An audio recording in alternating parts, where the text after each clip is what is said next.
The pavement was hard beneath her heels as she stood completely still on that sole street, the crowd pressing inward with their cameras already raised. For 30 seconds, she did not move. 30 seconds of watching a uniformed officer recalibrate his understanding of what he had just done. 30 seconds of absolute stillness from a woman who had spent 15 years learning that the most devastating response to underestimation is not fury, it is patience. It is the unhurried reach into a bag. It is the production of a document that redefines every assumption in the room. It is looking a man directly in the face while his career ends and saying nothing he can argue with, because the identification card is already doing the talking. Chiamaka Johnson learned about being underestimated when she was 9 years old. Not the ordinary kind, the gentle, correctable kind that comes from being new somewhere or young somewhere or simply unknown. The other kind. The kind that looks at you and has already decided, before you have opened your mouth or moved your hands or done a single thing in the world, exactly what category you belong in and exactly how much space you are permitted to occupy. Her mother had taught her what to do with it, not to shrink and not to combust, but to collect it quietly and convert it into fuel. She was 34 now. 15 years had passed since she enlisted at 19 with that fuel and nothing else.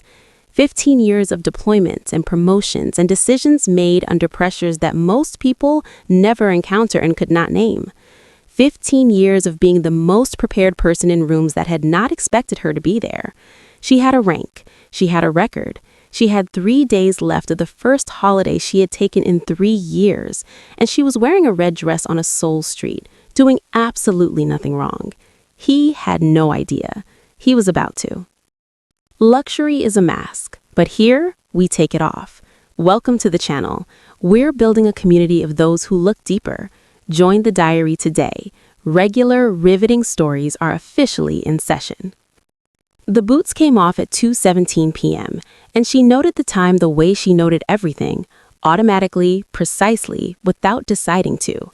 This was the thing about 15 years of military discipline. It did not clock out when you did. It lived in the body now, in the reflexive time checks, in the peripheral awareness, in the habit of cataloging exits before she had consciously registered entering a room. She had been told by a therapist she had seen twice at Fort Bragg before the deployment schedule made a third appointment impossible, that this was her nervous system doing its job. She had nodded and not gone back because her nervous system had kept her and several other people alive on at least 4 separate occasions, and she was not prepared to argue with its methodology. But she was in Seoul. She was in a hotel room on the 14th floor with a window that faced west and turned the afternoon light into something warm and unhurried. And she had 3 days that belonged to no one, and the boots were off, and she was trying to remember how to let that be enough. The tourist map was on the bed beside her, acquired from the concierge with the same operational efficiency she brought to pre-mission briefings.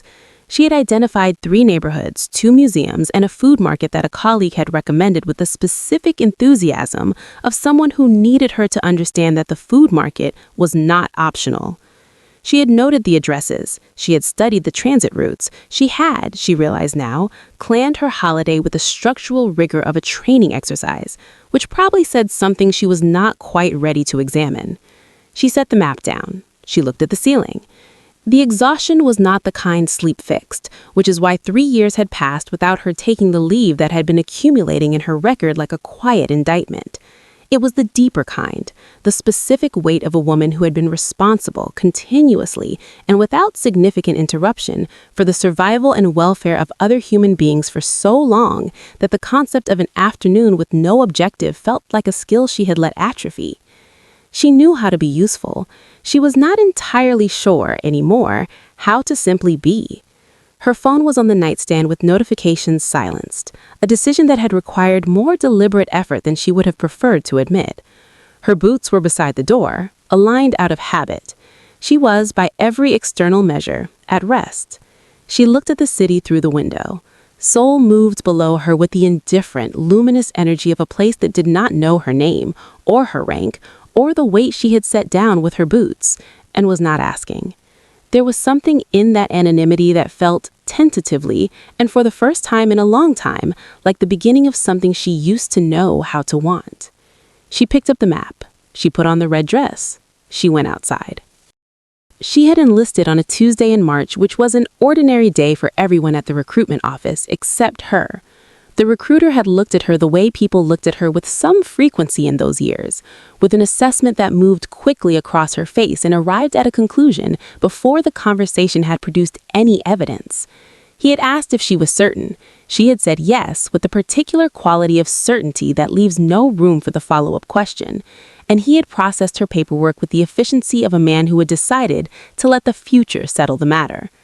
She was 19. She was from the west side of Atlanta. She had a full academic scholarship to a state university that she had deferred without her mother knowing until the deferral was already processed, because her mother would have argued and her mother would have been right, and Chiamaka had needed to make this decision from a place that arguing could not reach.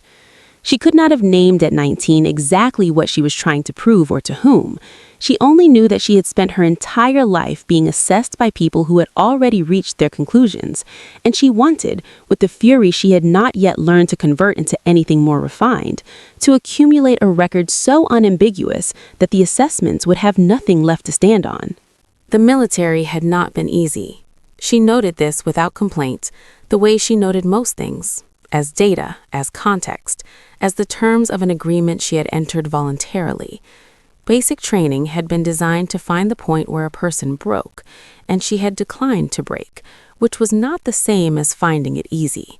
She had found, in the structured demands of military life, something that fit the shape of how her mind already worked, the precision, the hierarchy of priorities, the absolute premium placed on preparation and composure, and the ability to function at full capacity in conditions that were specifically designed to compromise it. She had also found, reliably and without surprise, that being a Black woman required her to carry that capacity at a higher baseline than most, twice as prepared, half as visible, until a situation arose that required someone who was actually prepared, at which point visibility arrived, whether she had sought it or not. She had learned to manage this with the same discipline she applied to everything else, which meant she had learned to be excellent without making anyone uncomfortable about the fact of her excellence, which was itself a tax she paid in full and without acknowledgement every day for 15 years. The ranks had come. Captain at 31, which was not unremarkable. The deployments had come and gone and left their particular residue, not trauma exactly, or not only that, but a recalibration of what qualified as difficult that made certain civilian complaints genuinely hard to take seriously. She had never stopped being the girl from Atlanta who walked into a recruitment office on a Tuesday with something to prove. She had simply added, over 15 years, the unassailable documentation that she had proved it. The Market Street was exactly what her colleague had promised, loud and warm and layered with the kind of sensory abundance that demands full presence, which was, Chiamaka was discovering, precisely what she needed. It was difficult to run operational assessments on a street where someone was handing her a skewer of something that smelled extraordinary and a vendor was arranging persimmons with the focused artistry of a man who understood that presentation was its own form of respect. She had been outside for 40 minutes and had not once checked the time. She was doing nothing. This was the precise and complete description of her activity. Walking a public street in a red dress on a Tuesday afternoon, doing nothing, in the way that several thousand other people on the same street were doing nothing, which is to say, living their lives in the ordinary, unremarkable way of people who have not been informed that their presence requires justification. She felt Lee Jae-sung's attention before she saw him. This was not instinct in the mystical sense, but in the trained one. 15 years of environments where threat assessment was a survival skill had left her with a peripheral awareness that registered certain qualities of attention before her conscious mind had processed the source. The quality of his attention was familiar. She had encountered it in various forms across her entire adult life and in several countries, and it had a specific texture that was different from curiosity and different from attraction and different from the ordinary visual traffic of a busy street. It was the attention of someone who has decided that your presence is a problem that requires his management.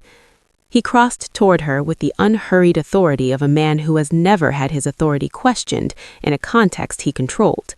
The first words established the assumption, her presence, her appearance, a request for documentation delivered in the tone of a man who considers the request a courtesy he is not obligated to extend. She complied. This was discipline, not submission. She had learned long ago that compliance in the opening exchange cost her nothing and gave her everything, because it removed from his hands the only justification available to him and placed the burden of escalation entirely on his choices. He escalated.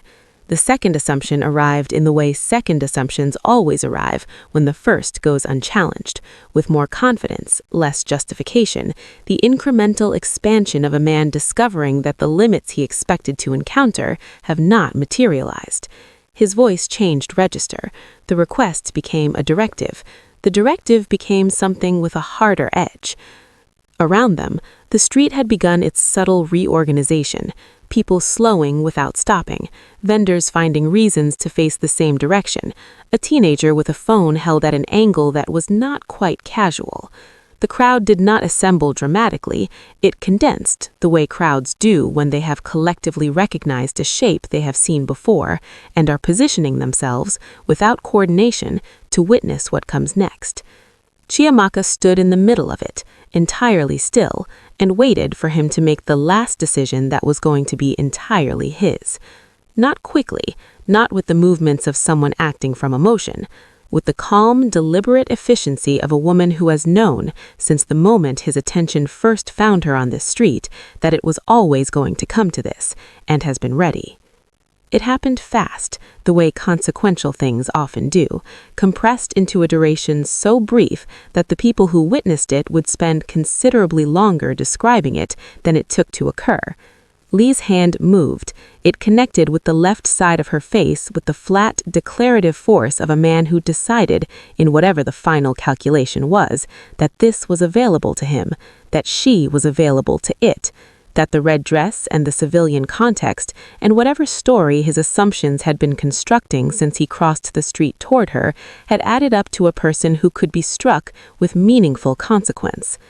The crowd's reaction was immediate and collective and had the specific quality of a sound that is not quite a sound, an intake, a compression, the communal physical response of several dozen people absorbing something that landed on all of them simultaneously.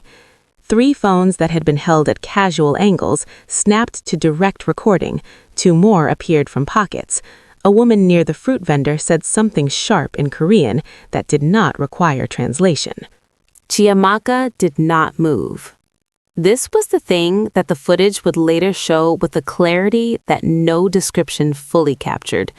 Not the strike itself, which lasted a fraction of a second, but the 30 seconds that followed it, in which Captain Chiamaka Johnson stood on a Seoul market street and was absolutely, completely, deliberately still. Not frozen. Stillness and freezing are entirely different physical states, and her body knew the difference intimately. Freezing is the absence of control. This was its precise opposite, the stillness of a person who has full command of every available response and is in the process of selecting the correct one with the same unhurried precision she applied to every decision that mattered. She had made high-stakes selections under conditions that made this street look like a controlled environment. She had learned, across 15 years in several theaters of operation, that the first response available is rarely the best one, and that the best one is almost always the one that the other party does not see coming, because they have already decided what kind of person they are dealing with. Lee Jae-sung was looking at her with an expression that had not yet fully processed what her stillness meant. He had expected something: reaction, escalation, retreat, the range of responses that his assumption had prepared him for. He had not prepared for this. The complete, composed, almost scientific quality of her attention as she looked at him was outside the parameters of what he had modeled. The cameras were recording. The crowd had gone to the particular silence of people who understand they are witnessing something that is not finished yet and does not intend to be rushed. Chiamaka took one measured breath. Then she reached into her bag. Not quickly, not with the movements of someone acting from emotion, with the calm, deliberate efficiency of a woman who has known, since the moment his attention first found her on the street, that it was always going to come to this, and has been ready. 6 hours after the Market Street, Chiamaka was sitting on the edge of the hotel bed in the same red dress with her boots still on, because she had not yet completed the transition between what the afternoon had been and what the evening was, and her body was waiting for her mind to issue the relevant instructions. The room service had arrived at 7. She had opened the door, accepted the tray, set it on the table, and not touched it. This was not distress. She had learned to distinguish between distress and the particular suspension of ordinary function that follows an event requiring full operational engagement. She was processing. She would eat when the processing reached a natural pause. Her phone was face down on the nightstand. She had placed it that way 20 minutes after returning to the hotel, when the notifications had begun arriving with a frequency and from a range of sources that told her, without requiring her to read any of them individually, the general shape of what was happening outside her window. She did not need to monitor it. It did not require her management. She had made her record on that street with the precision she had intended, and what the record did from this point forward was no longer in her hands, which was exactly as she had designed it. What she knew from the 2 notifications she had read before placing the phone face down was that the footage had moved quickly and far. The first post had come from the teenager she had clocked at the edge of the crowd. Good angle, steady hand, the whole 30 seconds intact, including the identification card in both languages. It had been shared 400 times before she reached the hotel lobby. It had been shared considerably more times since. The comments were in Korean and English and several languages she could not read, but whose emotional register she could assess from context. The shares had crossed into networks she had not anticipated: veteran communities, diplomatic feeds, news aggregators in 3 countries. Somewhere in the institutional infrastructure that connected her rank to its relevant oversight bodies, notifications were arriving on desks that had not been expecting Tuesday to require this kind of attention. She knew this not because she was watching it happen, but because she understood systems, and she understood this particular system with the intimate familiarity of someone who had operated inside it for 15 years. She knew how it moved. She knew what a verified identification card and a crowd of witnesses and 40 seconds of clear footage did to the timeline of institutional response. She knew which desks those notifications landed on and roughly how long it took the people behind those desks to make the calls that the situation required. She did not need to be on the phone to set it in motion. She had set it in motion on the street, with her rank and her name and the measured authority of a woman who has spent 15 years ensuring that when the moment came, everything she needed would be documented, verified, and entirely impossible to look away from. Outside the window, Seoul continued, indifferent, luminous, unchanged. She reached over and ate the room service. The first call came at 9 p.m. from a number she recognized as her base's administrative command line, which meant someone had been at their desk late, which meant the footage had reached the relevant institutional altitude faster than even she had estimated. She answered with her rank and name, as she always did, and the voice on the other end, a major she had worked with twice, professionally competent, currently radiating the specific energy of a person delivering a message they did not write, confirmed that the incident had been logged, that her welfare was the command's primary concern, and that she should expect further contact in the morning from personnel above his pay grade. He asked if she required anything. She said she did not. He said she had handled the situation with considerable professionalism, which was the kind of thing people say when they mean something more complicated than the words contain. She thanked him and ended the call. She noted the time. She noted the speed. The second call came from the U.S. Embassy in Seoul at 10:15, which was not a call she had made or requested, which meant the footage had arrived in diplomatic channels through its own momentum rather than through any action on her part. The attaché she spoke with was careful and precise and expressed the embassy's concern in the measured language of someone trained to communicate institutional investment without triggering interpretations the institution had not yet authorized. He mentioned coordination with Korean authorities. He mentioned her documentation. He mentioned that her rank had been verified through official channels, which was a sentence that carried beneath it the acknowledgement that the verification had been necessary, which was itself a sentence worth examining. She examined it. She set it aside. She noted the speed. By morning, there were 3 more communications, one from her commanding officer, one from a military legal liaison she had not contacted, and one from a Korean police oversight body whose name she had not known before Tuesday and whose involvement had been initiated not by her, but by the accumulated institutional weight of what the footage contained. Each communication had the particular tone of organizations that are moving quickly because speed, in this instance, was both the correct response and the visible evidence of taking the matter seriously.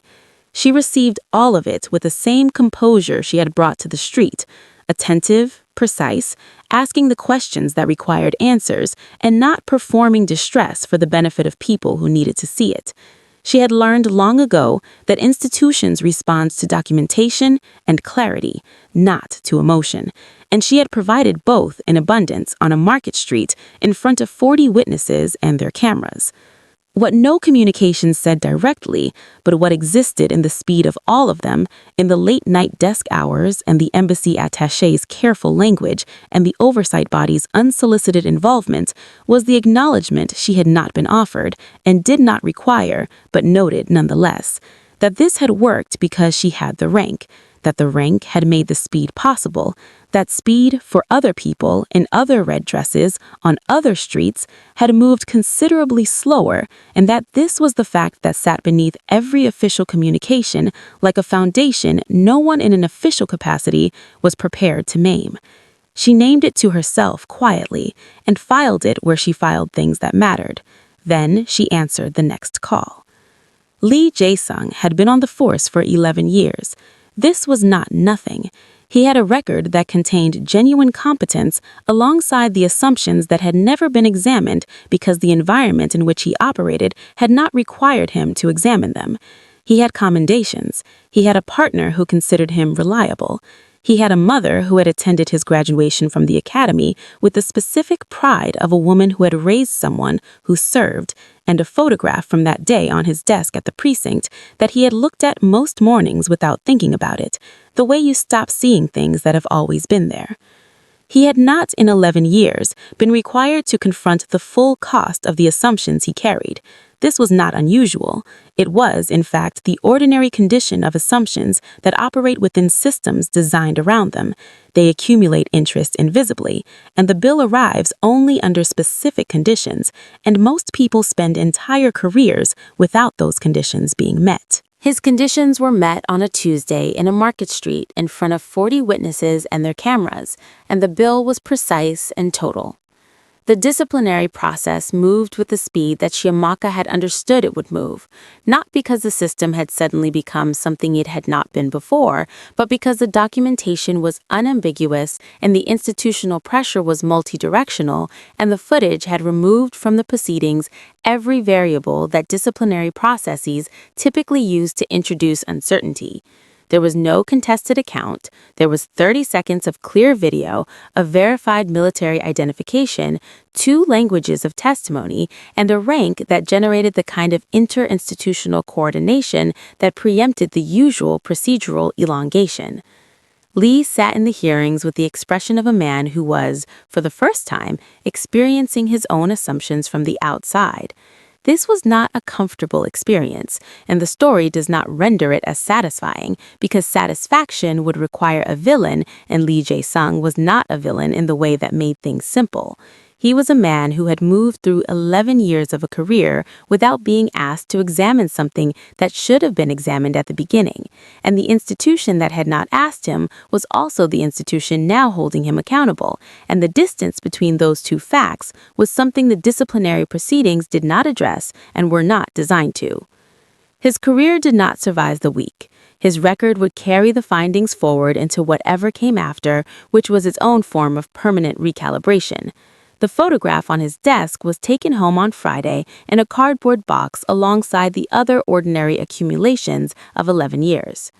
He had struck a woman in a red dress on a public street because his assumptions had told him she was someone to whom the rules of dignity did not apply. The 30 seconds that followed had spent the rest of the week demonstrating, at full institutional volume, exactly how wrong that assumption had been. He had no one to appeal to. The record was the record. The footage was the footage. The identification card had said what it said in 2 languages clearly in front of everyone. She was in the air by Thursday, which left one day of her holiday technically unclaimed, the food market visit she had not completed, the western neighborhood she had marked on the tourist map with the same operational thoroughness she brought to everything and never reached. She did not grieve this. She noted it the way she noted most things, filed it in the category of things that were true without requiring a response, and looked out the window at Seoul receding below the clouds with the clear, unencumbered attention of someone who has no unfinished business with a place. The flight was 11 hours. She had a window seat because she had learned long ago that aisle seats on long flights invited the kind of intermittent social negotiation that she lacked the patience for when she was tired. And she was tired in the specific way of someone who has spent 3 days in the administrative aftermath of an incident rather than the holiday the 3 days were supposed to contain. Not depleted, tired. There was a difference, and her body knew it, and her body was telling her that what it needed was 11 hours of altitude and the particular permission that flights grant, the suspension of accessibility, the enforced removal from the systems that had been calling her desk number since Tuesday night. She slept for 4 hours in the first half of the flight, which was more than she had managed in any single stretch since Tuesday, and woke to the drink service and the steady engine noise and the clouds below the window that made the world look temporary and manageable in the way it only looks from sufficient height. She thought about the street. She did this not with the circling quality of unprocessed experience, but with the clean, retrospective attention of someone conducting a debrief. What had occurred, what she had done, what the sequence of decisions had produced. She found, examining it at altitude with 11 hours in the distance of clouds between herself and Seoul, that she had made no decision she would revise. The stillness, the 30 seconds, the identification card held at camera height, the 2 languages. These had been the correct responses, selected with the precision she had spent 15 years developing, and they had produced the outcome that the situation required. She had not needed to be rescued. She had not needed to escalate. She had needed to be exactly who she was, with exactly the documentation she carried, and to trust that the truth presented clearly and without apology would be sufficient. It had been sufficient. An hour before landing, she reached under the seat, pulled out her boots, and put them on. Not as ceremony, not as symbol, as preparation. The simple, practical act of a woman who was about to return to a base where people depended on her being ready, and who had never, in 15 years, been anything else. The city below the clouds had not changed. It continued, as cities do, indifferent to individual reckonings and entirely unaware of what it had briefly contained. Chiamaka had always been prepared. That was never what was in question. The question had been whether the world would eventually be required to see it clearly, without the intermediary of its assumptions, without the filter of what it had decided before she opens her mouth or moved her hands or done a single thing except exist in a red dress on a public street. on a Seoul market street, on 100,000 screens, in the official language of a disciplinary record that no one who had seen the footage doubted the outcome of. It had been required. She looked out the window as the plane began its descent. Chia girl, intact, boots on, ready. Your identity is not diminished by someone's failure to recognize it, but the truth of who you are will always outlast the assumptions of those who underestimate you. Lee Jae-sung didn't lose his career because Chiamaka fought back loudly. He lost it because she stood still, stayed composed, and let 15 years of documented truth speak at a volume that no assumption could survive. And here is what that means for every one of us watching. You do not have to shrink, survive a room that has misjudged you, and you do not have to explode to correct it. The most powerful thing you can do when someone reduces you to their expectations is to remain, completely and without apology, exactly who you are. Because who you are, fully presented, is the only argument that cannot be dismissed. Do the work. Build the record. Know your worth so completely that when someone tries to define you by bare ignorance, the only thing they succeed in defining is themselves. Thanks for watching. You will find the video at the upper right of the screen interesting. Check it out.